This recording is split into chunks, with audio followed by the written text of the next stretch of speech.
नमस्कार दोस्तों, मैं हूं संजीव त्रिवेदी।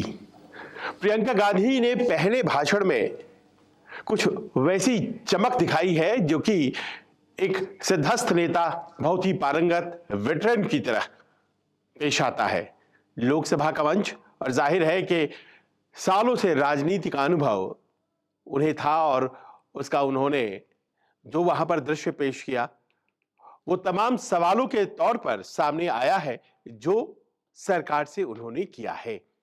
लेकिन अपने भाषण को बहुत ही संतुलित रखते हुए उन मुख्य मुद्दों के ऊपर फोकस करना जो आज की तारीख में विपक्ष के द्वारा पूछे जा रहे हैं और सरकार से जिनके बारे में जवाब की मांग हो रही है, वो तमाम सवालों को उन्होंने समेट लिया।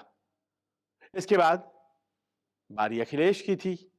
उन्होंने और भी ज्यादा वेटरन तरीके से बड़े ही तीक्ष्ण सवाल उठाए हैं और जाहिर है कि प्रियंका और अखिलेश के जो सवाल हैं आज जो पूछे गए हैं, इसका जवाब आएगा। ऐसा नहीं है कि इसका जवाब नहीं आएगा, क्योंकि ये विशेष चर्चा हो रही है संविधान के ऊपर और संविधान के अडॉप्शन को 75 साल हो गए, लिहाजा ये जरूरी था कि इस तरह के सवाल किए जाए आज की तारीख में, क्योंकि विपक्ष की जो सबसे अहम थीम है वो तो यही है ना कि संविधान पर ही खतरा हो गया है। लिहाजा इस मौके का जबरदस्त इस्तेमाल किया गया विपक्ष के द्वारा। 2 दिनों की बहस, जिसमें पहले दिन प्रियंका गांधी और अखिलेश यादव विपक्ष की तरफ से प्रमुखता से बोलते नजर आए और सरकार की तरफ से राजनाथ सिंह ने बहस की शुरुआत की। मैं इस बहस के बाद शत्रुघ्न सिन्हा से बात कर रहा था, जो राजनाथ जी के बड़े पुराने सहयोगी रहे हैं, और उनसे बात करते करते बात समझ में आई कि शत्रुघ्न सिन्हा उनके भाषण से बहुत ज़्यादा प्रभावित नहीं हुए, बावजूद इसके कि उन्होंने उनकी तारीफ भी की। कहा कि बड़े वेटरन हैं, बहुत ही बढ़िया बोलते हैं और काफ़ी अनुभव रखते हैं, लेकिन कहीं न कहीं वो सुर आज नहीं था जिसकी अपेक्षा शत्रुघ्न कर रहे थे। ज़रा ये सुन लीजिए। बहुत अच्छा। पहली बात तो मैंने कहा कि आज जो वातावरण था, जो एटमॉस्फेयर था हमारे संसद के अंदर, वो बहुत ही सराहनीय, बहुत प्रशंसनीय है। यानी आज हेल्दी एटमॉस्फेयर में, और ऊपर से राजनाथ सिंह ने जैसे शुरुआत की ओपनिंग बैट्समैन के तरह के तौर पे, वो उनका भाषण तो अच्छा था ही। राजनाथ सिंह तो बहुत ही मजे हुए खिलाड़ी हैं और बहुत ही मजे हुए अनुभवी नेता भी हैं। जिस तरह से उन्होंने हर पद पे, कार्यकर्ता से लेके, मुख्यमंत्री से लेके, सेक्रेटरी से लेके, जनरल सेक्रेटरी से लेके, करीब करीब प्रधानमंत्री के आसपास तक पहुंचने में उनकी बहुत ही महत्वपूर्ण भूमिका रही है। लोग उसको बहुत सराहते हैं, बहुत तारीफ करते हैं। लेकिन उनके भाषण का जो दौर था, या तो मजबूरी होगी या ऊपर से जोर होगा शायद, इसकी वजह से उन्हें एक तरफ भाषण उनका अच्छा ज़रूर था, लेकिन कुछ आध्यात्मिक ज्ञान ज़्यादा सुनाई पड़ा, उसमें दिखाई पड़ा आध्यात्मिक ज्ञान। और पूरा विषय की पकड़ को रखते हुए, लेकिन चले गए बहुत पास्ट टेंस में, जब कौन सा ज़माना था और महात्मा गांधी से लेके नेहरू जी से लेके, कहा मानता हूँ 75 साल हो गए संविधान के, और 75 साल हो गए करीब करीब आज़ादी के, तो ठीक है। लेकिन जहाँ आपने पूछा प्रियंका गांधी का, बहुत मैच्योरिटी के साथ डेब्यू भाषण था, जिसको कहते थे मेडन स्पीच सही मायने में, और इतना बढ़िया से उसने पेश किया। यानी लगता था कि पूरी तैयारी थी उनकी।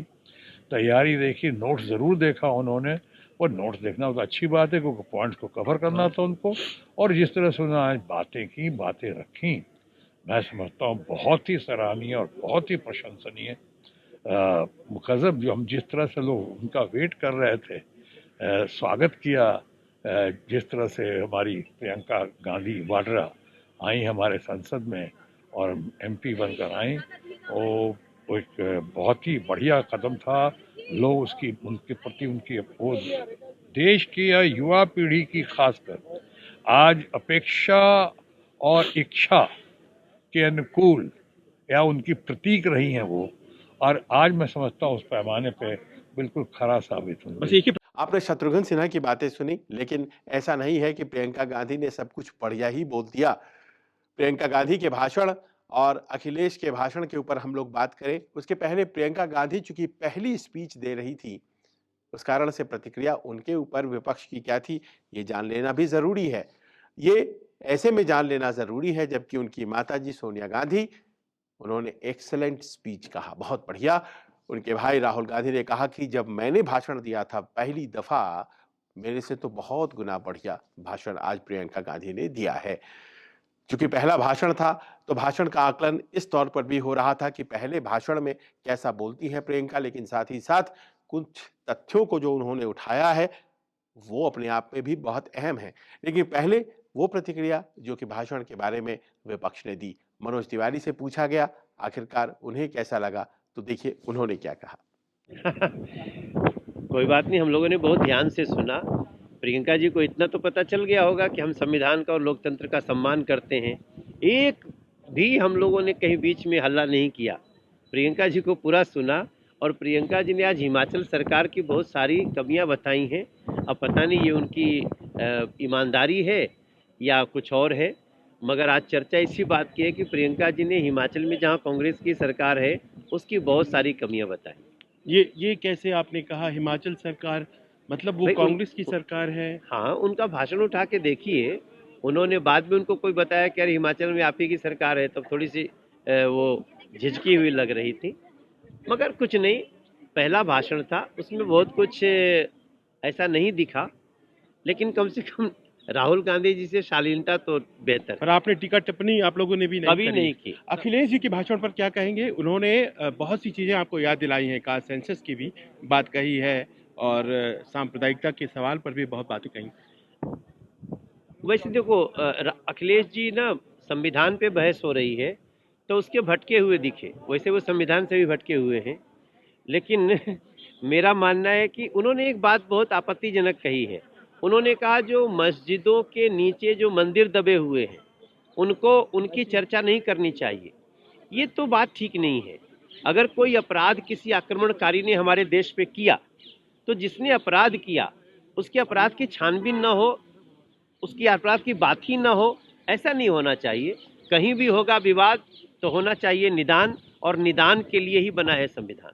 अब प्रश्न यहां पर यह है कि इन प्रतिक्रियाओं के बाद उन मुद्दों की बात की जाए जिन पर प्रधानमंत्री को जवाब देना है, क्योंकि आप जानते हैं ये जो संविधान पर चर्चा है इसकी शुरुआत भले राजनाथ जी ने की है, लेकिन जवाब लोकसभा में आएगा और प्रधानमंत्री की तरफ से आएगा। और प्रधानमंत्री शनिवार को विशेष तौर पर 3-4 बजे जब समापन की तरफ बढ़ रही होगी ये चर्चा, उस बहस का जवाब देंगे जो कि शुरुआत राजनाथ जी ने की है और उसके बाद कई सवालों के साथ विपक्ष के लोग सामने नजर आए हैं। और ऐसे में कहा यही जा सकता है कि तैयारी अच्छी सत्ता पक्ष को करनी होगी। प्रधानमंत्री शब्दों के जादूगर हैं, बहुत बढ़िया बोलते हैं और उनकी वाकपटुता खास तौर पर बड़ी सराही जाती है, विपक्ष के लोग भी कहते हैं। लेकिन जिन तथ्यों को, जिन प्रश्नों को आज प्रियंका गांधी और अखिलेश यादव ने सामने रखा है उनके जवाब बहुत आसान नहीं है। एक एक कर उन प्रश्नों को आपके सामने रखेंगे बड़े संक्षिप्त में। सबसे पहला सवाल जो रखा गया है वो ये है कि आप नौकरियां नहीं निकालते हैं, नौकरियां नहीं निकालते हैं, आप सरकारी नौकरियों को खत्म कर रहे हैं। सरकारी नौकरियां इसलिए आप खत्म कर रहे हैं क्योंकि आप चाहते हैं कि आरक्षण को खत्म कर दें। सरकारी नौकरियां नहीं निकलती हैं और निकलता क्या है? Lateral entry.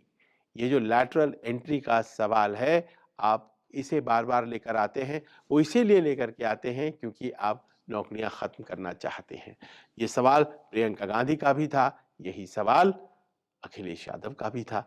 और दोनों सवाल ऐसे थे जो कि आज की तारीख में युवा वर्ग जो है उसकी चिंताओं को समेटे हुए थे।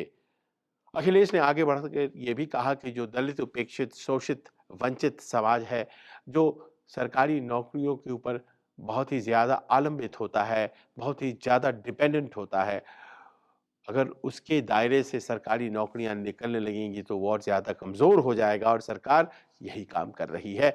यही प्रश्न नंबर 1 है जिसका जवाब देना पड़ेगा और सरकार की तरफ से क्या जवाब आता है, इंतज़ार इस बात का होगा। दूसरी बात खास तौर से, और वो बात ये कि आज की तारीख में बड़ा प्रश्न कास्ट सेंसस का है। इस कास्ट सेंसस के बारे में राजनाथ जी ने जो कहा वो संतोषजनक बात नहीं थी। उन्होंने कहा कि आप हमें बताइए किस तरह से करना है तो हम जातीय जनगणना कराते हैं। मतलब आप बताइए, ये उन्होंने कहा। लेकिन अखिलेश यादव ने कहा कि देखिए, जब मौका आएगा तो हम तो करा लेंगे, बताने की बात क्या है।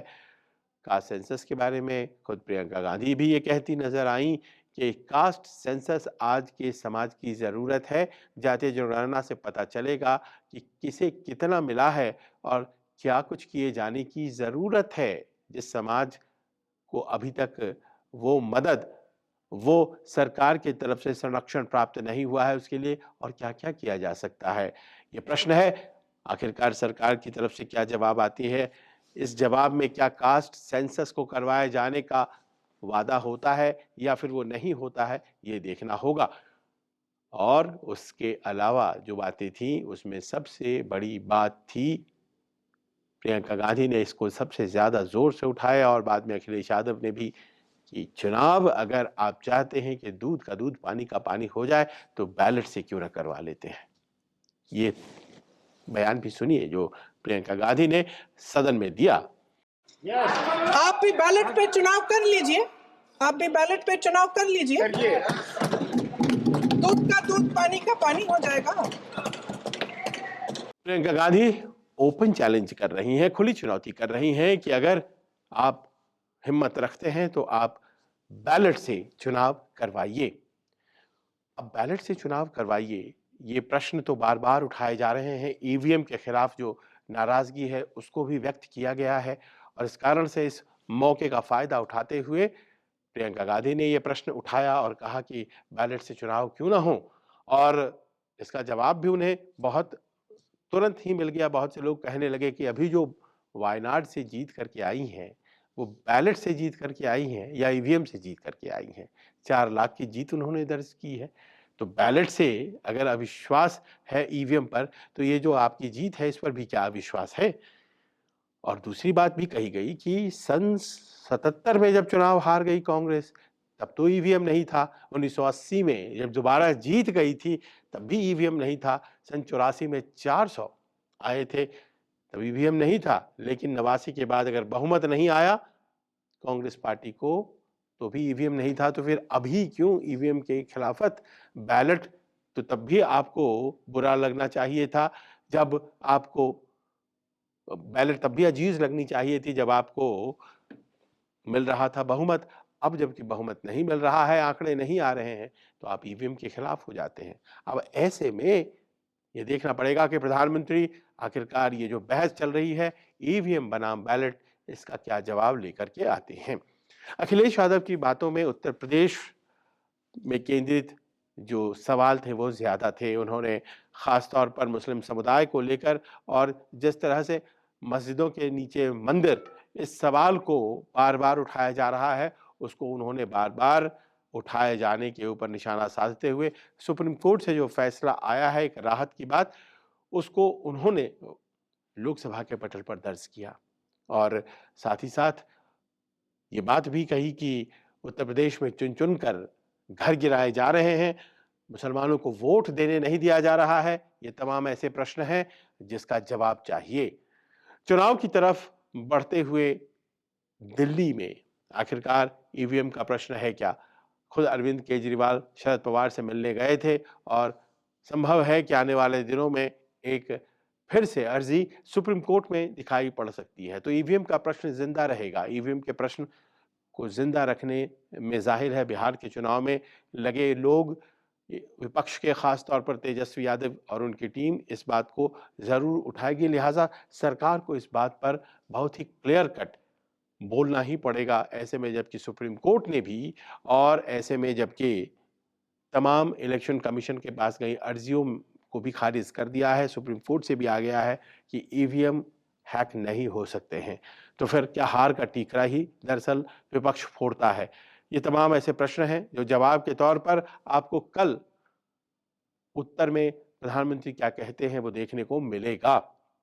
सबसे बड़ी बात यह है कि संविधान के खतरे में होने की वजह से लोकसभा चुनाव में इस सवाल को बड़ा करने की वजह से एक चुनावी लाभ, एक सियासी लाभ विपक्ष को मिला था। और इस बात की गवाही बार बार विपक्ष के नेता देते हैं कि हमने सही मुद्दे को, सही प्रश्न को लोगों के सामने रखा और उसका नतीजा देखिए कि ये हुआ। और वो अब मुद्दा नहीं चल रहा है। प्रियंका गांधी कहती हैं कि देखिए ऐसा है कि ये तो कर ही देते, ये कर देते, लेकिन हम लोगों ने उसको रोक लिया, थाम लिया। लोगों ने थाम लिया जब हमने सवाल ये उठाया कि संविधान को ये बदलना चाहते हैं, और तभी लोगों ने रियलाइज किया कि ये जो 400 पार का नारा है, इसको रोकने थामने की जरूरत है, वरना संविधान बदल जाएगा और पता नहीं क्या आ जाएगा। और फिर देखिए लोगों ने कैसे एक ब्रेक लगा दी। ये ब्रेक लगा दी गई है। प्रधानमंत्री क्या रिएक्शन देते हैं देखिए। लोकसभा चुनाव के बाद अब करीब करीब 6 महीने बीत जाएंगे, अभी तक खुलकर के इन प्रश्नों पर कभी भी बोलने का अवसर प्रधानमंत्री को भी नहीं मिला है। और सदन में अगर वो बोलते हैं तो ये तमाम प्रश्न उनके जहन में होंगे जो आज अखिलेश यादव की तरफ से उठाए गए हैं, वो तमाम प्रश्न, और वो प्रश्न जो कि प्रियंका गांधी ने भी उठाए हैं। और चाहे वो जाति से जुड़ा हो, चाहे वो नौकरी से जुड़ा हो, चाहे वो बैलेट पेपर से जुड़ा हो, ईवीएम वाला मामला जुड़ा हो, या फिर संविधान की सुरक्षा के सवाल से जुड़ा हुआ हो, चाहे वो ये बात अपने आप में महत्वपूर्ण कि आखिरकार लोगों की भावनाओं को सम्मान नहीं दे पा रहे हैं क्या प्रधानमंत्री। ये बड़ा एक मारक कथा कह करके प्रियंका गांधी ने लोगों तक पहुंचाया। कहा बचपन में हम सब ये कहानी सुना करते थे कि राजा वेश बदलकर अपनी आलोचना सुनने के लिए रात में निकलता है। हमारे प्रधानमंत्री वेश बदलते हैं, उन्हें बड़ा शौक है, लेकिन वो आलोचना नहीं सुनते।